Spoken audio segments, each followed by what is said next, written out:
കളറും അതിനകത്ത് ആഡ് ചെയ്യുന്നുണ്ട്. പച്ചരി അല്ലേ, പുളിശ്ശേരി, പല കളറിലുള്ള സാധനങ്ങൾ. അപ്പം നമ്മൾ വെജിറ്റബിൾസ് എടുക്കുമ്പോഴും പല കളറിലുള്ള എടുക്കുവാണെങ്കിൽ നമുക്ക് അതിനകത്തുനിന്ന് vitamin, minerals, antioxidants, flavonoids, polyphenols, അങ്ങനത്തെ പല പല ന്യൂട്രിയൻസും അതിൽ നിന്ന് കിട്ടും. അപ്പോൾ അതിൽ നമ്മൾ നോക്കുവാണെങ്കിൽ ഇപ്പം വൈറ്റമിൻ എ അല്ലെങ്കിൽ ബീറ്റ കരോട്ടിൻ നമ്മൾ green leafy vegetable, yellow orange colour fruits and vegetables എടുക്കുമ്പം അതിൽ നിന്ന് കിട്ടും. ലൈക്കോപ്പീൻ നമുക്ക് ടൊമാറ്റോയിൽ നിന്ന് കിട്ടും.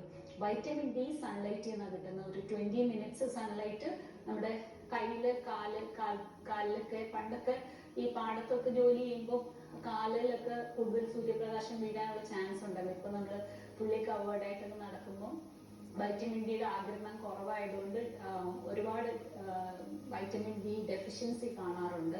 അപ്പോൾ അത് കറക്റ്റ് ചെയ്യാനായിട്ട് ഒരു 20 മിനിറ്റ്സ് സൺലൈറ്റ് വളരെ ആവശ്യമാണ്.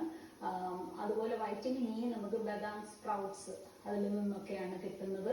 അപ്പൊ സ്പ്രൗട്ട്സ് ഒക്കെ എടുക്കുമ്പോൾ കുറഞ്ഞ അളവിൽ എടുക്കുക, കൂടുതൽ ആവശ്യമില്ല. കൂടുതൽ നമ്മൾ പയറുവർഗ്ഗങ്ങളോ അല്ലെങ്കിൽ സ്പ്രൗട്ട്സ് ഒക്കെ എടുത്താൽ ഒരു ദഹനത്തിന് ബുദ്ധിമുട്ടാവും, മറ്റ് ന്യൂട്രിയൻസിന്റെ അബ്സോർപ്ഷനെ അത് അഫക്റ്റ് ചെയ്യും. അപ്പോൾ ലിമിറ്റിൽ എടുക്കുക. പിന്നെ വൈറ്റമിൻ കെ നമ്മൾ ബ്ലഡ് ക്ലോട്ടിങ്ങിന് ഹെൽപ്പ് ചെയ്യുന്ന വൈറ്റമിൻ ആണ്. ഇതൊക്കെയാണ് ഫാറ്റ് സോല്യൂബിൾ വൈറ്റമിൻസ്. പിന്നെ അതിന് ആഗിരണം ചെയ്യാനായിട്ട് നമുക്ക് കുറച്ച് എണ്ണ ആവശ്യമുണ്ട്. അപ്പോൾ ഒരു 3 ടീസ്പൂൺ ഓയിൽ ഞാൻ മുമ്പ് പറഞ്ഞിട്ടുണ്ടായിരുന്നു. ഓയിൽ ഇപ്പം നമ്മൾ 1 ടീസ്പൂൺ എണ്ണ എടുക്കുമ്പോൾ 45 കാലറിയാണുള്ളത്. 1 ടീസ്പൂൺ ഷുഗർ എടുക്കുമ്പോൾ 20 കാലറിയാണുള്ളത്. പക്ഷേ എന്നാൽ നമ്മൾ ഒരു ഇഡലി എടുക്കുമ്പോഴത്തേക്ക് 50 കാലറി അതിനകത്തുള്ളൂ. അപ്പോൾ നമ്മൾ ഒരു 3 ഇഡലി സാമ്പാർ കഴിക്കുന്നതിന് തുല്യമാണ് ഒരു ലഡു അല്ലെങ്കിൽ ഒരു ജിലേബി ഒക്കെ കഴിക്കുന്നത്. ഒരു പെഗ് ആൽക്കഹോൾ ഒരു മീലിന്റെ കാലറി വരും.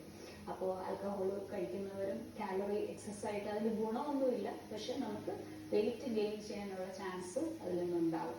അപ്പൊ എണ്ണയുടെ ഉപയോഗം കുറയ്ക്കുക. നമ്മൾ എണ്ണയിൽ വഴറ്റുന്ന വെജിറ്റബിൾസ് ഈ ഫാറ്റ് സോല്യൂബിൾ വൈറ്റമിൻ ആഗിരണം ചെയ്യാൻ അത് സഹായിക്കും. ഇപ്പൊ ഇലക്കറികളോ അല്ലെങ്കിൽ നമുക്ക് ബീൻസ് അല്ലെങ്കിൽ വെണ്ടയ്ക്ക, ഇതൊക്കെ നമുക്ക് എണ്ണയിൽ 1 സ്പൂൺ എണ്ണയിൽ ഒന്ന് സോട്ട് ചെയ്ത് എടുക്കുന്നത് നല്ലതായിരിക്കും. പിന്നെ ബി കോംപ്ലക്സ് വൈറ്റമിനും വൈറ്റമിൻ സിയും ആണ് വാട്ടർ സോല്യൂബിൾ വൈറ്റമിൻസിൽ വരുന്നത്. അത് നമുക്ക് തവിട് കളയാത്ത അരി, അതുപോലെ കേട് ഇൻക്ലൂഡ് ചെയ്യും. 100 ഗ്രാമെങ്കിലും അത് നമുക്ക് മോരായിട്ടോ പുളിശ്ശേരി ആക്കിയിട്ടോ ഏത് രീതിയിൽ വേണമെങ്കിലും കഴിക്കാം. ആയുർവേദത്തിലൊക്കെ പറയാറുണ്ട് തൈരായിട്ട് കഴിച്ചുകൂടാന്ന്. അപ്പൊ അങ്ങനെയുള്ളവര് കംപ്ലീറ്റ്ലി തൈര് നിർത്തിയിട്ട് എല്ലിന് തേയ്മാനം വരുന്ന കുറെ കേസസ് എൻ്റെ അടുത്ത് വരാറുണ്ട്. അപ്പൊ തൈര് വളരെ ആവശ്യമാണ് നമുക്ക്, എസ്പെഷ്യലി സ്ത്രീകൾക്ക് വളരെ ആവശ്യമാണ്. അപ്പൊ നമുക്ക് എല്ലിനും ഒക്കെ ആവശ്യത്തിനുള്ള പോഷകങ്ങൾ, കാൽഷ്യവും അതൊക്കെ കിട്ടാനുള്ള മിക്കവാറുള്ള എല്ലാ ന്യൂട്രിയൻസും, അയണും വൈറ്റമിൻ ഡി ഒഴിച്ചിട്ടുള്ള മിക്കവാറുള്ള എല്ലാ ന്യൂട്രിയൻസും നമുക്ക് പാലുൽപ്പന്നങ്ങളിൽ നിന്ന് കിട്ടുന്നുണ്ട്. അപ്പൊ അത് സെർവിങ് ആയിട്ട് എടുക്കാം. അതിൽ തന്നെ വേണമെങ്കിൽ നമുക്ക് വെജിറ്റബിൾസ്, തക്കാളിയും കുക്കുംബറും ഒക്കെ അരിഞ്ഞ് അതും കൂടി ഇൻക്ലൂഡ് ചെയ്താൽ കുറച്ചും കൂടി കിട്ടും. അപ്പൊ ഒരു ദിവസം ഒരു 450 ഗ്രാമെങ്കിലും നമുക്ക് വെജിറ്റബിൾസ് ആവശ്യമാണ്. 1-2 ഫ്രൂട്ട് മതി. ഫ്രൂട്ട്സിൽ ഇപ്പൊ ഏത്തപ്പഴമൊക്കെ എടുക്കുവാണെങ്കിൽ കാലറി കൂടും, വെയിറ്റ് കൂടാൻ ചാൻസ് ഉണ്ട്. ഇപ്പൊ റോബസ്റ്റ പഴമൊക്കെ ആണെങ്കിൽ 100 കാലറി ഇടാത്ത എനിക്കുള്ളത്. ഇപ്പൊ ഡയബറ്റിക് ആയിട്ടുള്ളവർക്കൊക്കെ എടുക്കാം. 1-2 ഫ്രൂട്ട് മതി. എക്സസ് ആയിട്ട് ഫ്രൂട്ട്സ് ആൻഡ് വെജിറ്റബിൾസ് എടുത്തു കഴിഞ്ഞാലും നമുക്ക് അത് ബോഡിക്ക് നല്ലതല്ല. അങ്ങനത്തെ കേസസും വന്നിട്ടുണ്ട്. ഒരുപാട് കണ്ടമാനം നമ്മുടെ ബോഡിക്ക് താങ്ങുന്നതിനപ്പുറത്തേക്ക് എടുക്കാനും പാടില്ല. എല്ലാം ലിമിറ്റിൽ എടുക്കുക. ചോറിന്റെ അളവ് റൈറ്റ് പോർഷന്റെ താഴെ ഒരു ചെറിയൊരു പോർഷൻ എന്ന് വെച്ചാൽ നമ്മൾ ഒരു പിടി 100 ഗ്രാം ആണെങ്കിൽ ഒരു നോർമൽ ഒരാളിന് 3 പിടി എടുക്കാം എന്ന് വെച്ചാൽ 300 ഗ്രാം. അപ്പൊ വെയിറ്റ് ലോസിന് പോകേണ്ട ഒരാൾക്കാണെങ്കിൽ 2 പിടി അല്ലെങ്കിൽ 1.5 പിടി മതി ചോറ്. വെജിറ്റബിൾസ് കൂടുതൽ എടുക്കുക.